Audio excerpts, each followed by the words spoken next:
भारत एक विविधताओं से भरा देश है। यहाँ भाषा की बहुलता है, खान पान, रहन सहन, जातियाँ, धर्म और परंपराएं भी एक दूसरे से बिल्कुल अलग है। लेकिन यही विविधता समय के साथ एक दूसरे को प्रभावित भी करती है और बदलती भी है। समाज का ये बहुआयामी ढांचा जब संविधान के जरिए एकरूपता की ओर बढ़ा, तब सामाजिक न्याय की दिशा में एक बड़ा कदम था। आरक्षण प्रणाली यानी कि रिजर्वेशन सिस्टम का निर्माण। शुरुआत में आरक्षण का आधार जाति था, विशेषकर उन वंचित वर्गों के लिए जिन्हें सदियों तक सामाजिक और आर्थिक रूप से पीछे धकेला गया। धर्म को आरक्षण का आधार नहीं बनाया गया। फिर धीरे धीरे आर्थिक रूप से कमजोर वर्ग यानी कि ईडब्ल्यूएस को भी आरक्षण का लाभ देने की पहल हुई। समाज में आधुनिकीकरण, शिक्षा और वैश्वीकरण के प्रभाव से अब इंटरकास्ट और इंटर रिलीजन विवाहों की संख्या तेजी से बढ़ रही है। ऐसे विवाहों से न केवल पारंपरिक सामाजिक ढांचे में बदलाव आ रहा है, बल्कि आरक्षण की पात्रता को लेकर भी नई जटिलताएं सामने आ रही हैं। अब सवाल उठने लगे हैं कि अगर कोई व्यक्ति एक धर्म में जन्मा लेकिन शादी के बाद दूसरे धर्म को अपना लेता है, तो क्या उसे पहले वाले धर्म की आरक्षण श्रेणी का लाभ मिलेगा? या फिर कोई व्यक्ति जो पहले आरक्षण के अंतर्गत आता था, क्या अंतर धार्मिक विवाह के बाद वह अधिकार समाप्त हो जाएगा?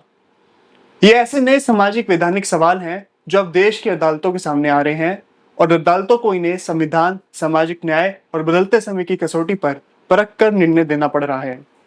नमस्कार दोस्तों, स्वागत है आपका। मैं हूं चेतन, और आज के इस बेहद महत्वपूर्ण सेशन में हम बात करेंगे एक ऐसे केस की जिसमें धर्म परिवर्तन और आरक्षण यानी कि रिजर्वेशन से जुड़ा एक बड़ा संवैधानिक सवाल कोर्ट के सामने आया।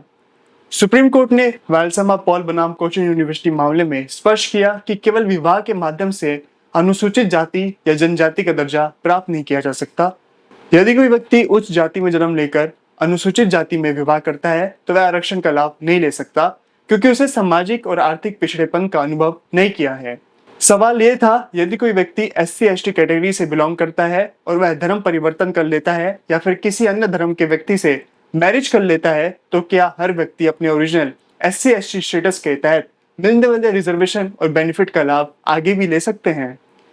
ये सवाल मद्रास हाई कोर्ट के सामने तब आया जब एक महिला जो कि जन्म से हिंदू SC समुदाय से थी, उन्होंने एक क्रिश्चियन आदमी से शादी की और फिर उन्होंने SC के लिए रिजर्व चेयरमैन पोस्ट के लिए चुनाव लड़ा।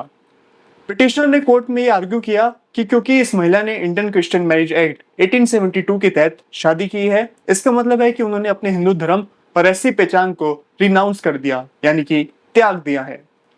इसलिए अब वह SC कोटा के तहत रिजर्व पोस्ट पर चुनाव नहीं लड़ सकती। मद्रास हाई कोर्ट ने बहुत स्पष्ट शब्दों में कहा, जब कोई व्यक्ति willingly Indian Christian marriage act के तहत मैरिज करता है, तो उसे एक क्रिश्चियन माना जाएगा, और इसका मतलब यह है कि वह व्यक्ति अब अपने ओरिजिनल रिलीजन जैसे हिंदू धर्म को त्याग दिया है, यानी गिव अप कर चुका है। और इस गिविंग अप के साथ ही वह व्यक्ति SC कैटेगरी में आने वाले नहीं माने जाएंगे, क्योंकि SC स्टेटस भारतीय संविधान के तहत केवल कुछ विशेष धर्मों के अनुयायियों को ही प्राप्त होता है, जैसे हिंदू, बौद्ध, सिख। कोर्ट ने कहा कि अगर आपने इंडियन क्रिश्चियन मैरिज एक्ट के तहत मैरिज की है, तो आपको ये डिक्लेयर करने की जरूरत नहीं है कि आपने रिलीजन बदला है, बल्कि ये अपने आप माना जाएगा कि आपने अपने ओरिजिनल रिलीजन और कास्ट स्टेटस को छोड़ दिया है। और अगर आप ऐसा करते हैं, तो आप SC आरक्षण और उससे जुड़े सारे लाभों के लिए इनएलिजिबल हो जाते हैं। इस केस में जो महिला थी, उन्होंने 2005 में एक क्रिश्चियन आदमी से शादी की थी, वो भी सभी क्रिश्चियन कस्टम्स और इंडियन क्रिश्चियन मैरिज एक्ट के तहत। लेकिन बाद में उन्होंने SC कोटे से चेयरपर्सन पोस्ट के लिए चुनाव लड़ा। जब आपत्ति उठाई गई, तो उन्होंने दावा किया कि मैंने केवल शादी की है, लेकिन मैंने धर्म परिवर्तन नहीं किया। कोर्ट ने कहा कि यदि आपका विवाह इंडियन क्रिश्चियन मैरिज एक्ट के तहत हुआ है, तो आपको एक क्रिश्चियन ही माना जाएगा, और इसलिए आप SC कैटेगरी के लिए आरक्षित पद के लिए एलिजिबल नहीं रह जाती। इसका मतलब यह है कि आरक्षण केवल जाति पर नहीं, बल्कि धर्म के साथ जुड़ा हुआ है। अगर आप केवल इंटर रिलीजियस मैरिज करते हैं लेकिन अपना धर्म नहीं छोड़ते, तब संभव है कि आपका SC स्टेटस बना रहे।